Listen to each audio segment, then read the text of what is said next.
are. Welcome back. This is the South African Morning. Good to have you. We're still joined by our special guest, James Ngcobo, and also Chef Sia, making sure that we are fed while we're having this conversation. Yeah, unfortunately, time is running out on the show, and so is the food.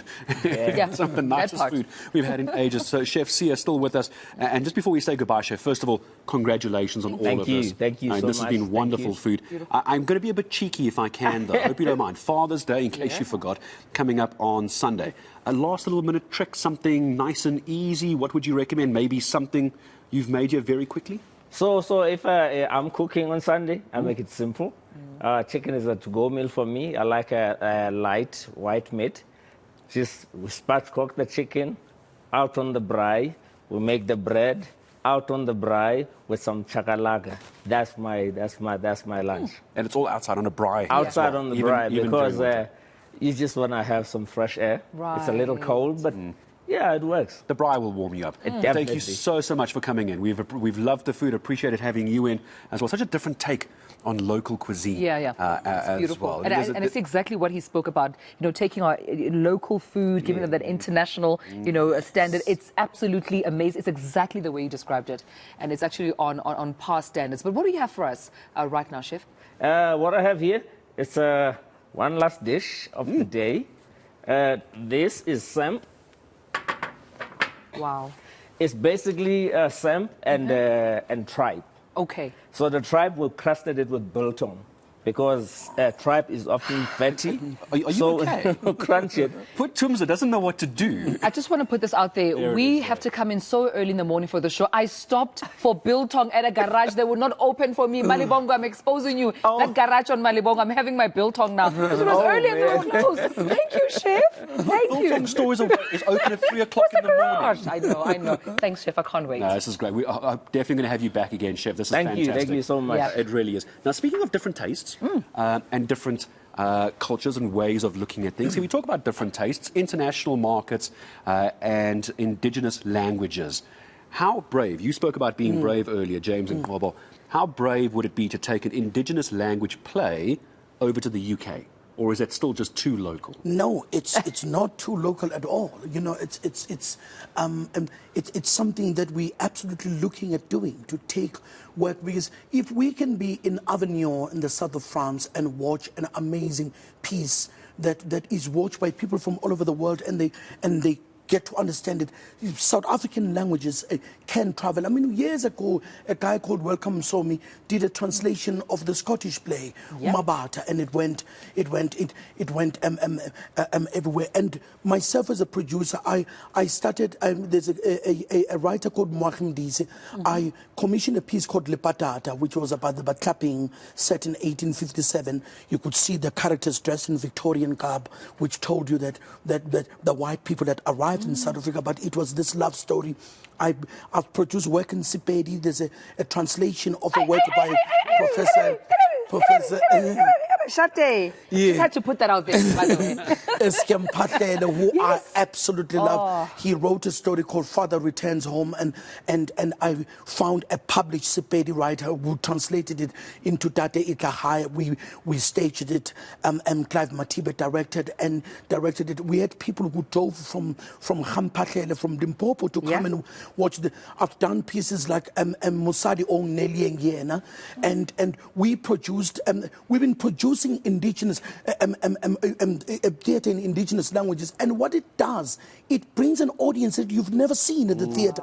People have been waiting to come and feast on the bounty of their languages, and so we've opened that door, in a very exciting way. I actually co-created a piece with Gregory Maqoma, which was about the cattle rebellion of the late 1800s, and we called it Exit Exists, about Maqoma, and the whole story was in Isixhosa, with Greg dancing, with costumes by David Tlale, with music by that's spicy. From Eastern Cape.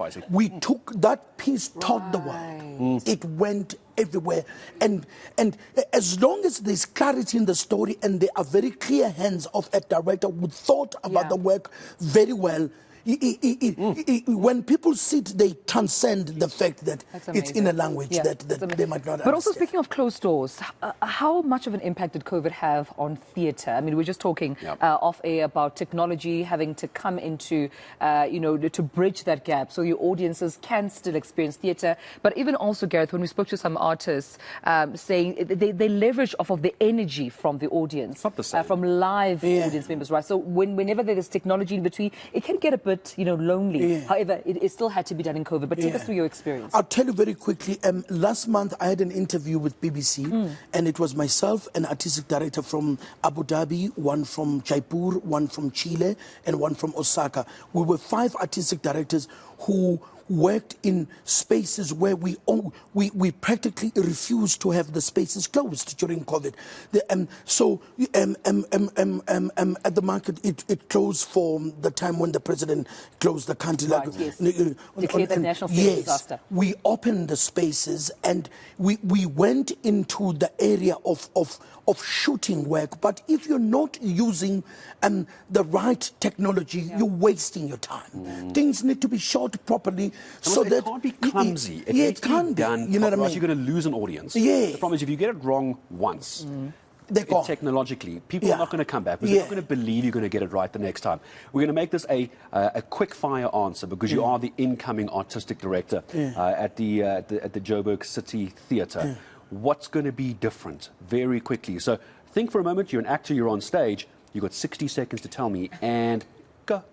We are just going to explore territory that we feel is maybe untapped in the spaces, and to be very curious around how we're handling this daunting task of programming all these spaces, to walk into them with humility, with respect, but with a sense of adventure. That is, for me, what I'm really, really looking forward to at the Joburg theatres, to just be able to be like somebody who's put their hand in the lucky packet and they keep picking up exciting things. I just want us to be adventurous and also to be scared, to not be scared to fail, because sometimes when you fail as a theatre, you replenish your breath, you get up again and you move on. Thank you so much.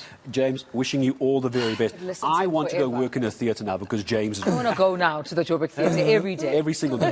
James Ngcobo, all the very best. Congrats on an incredible career and incoming Joburg City Theatre artistic director. If this is the energy he's got on an interview, imagine him when he gets his hands on the theatre. You've got to go and support Joburg Theatre. They really need it. And also a big thank you again to our chef, Chef Sia, and some wonderful food. We're going to demolish this before the end of the show. But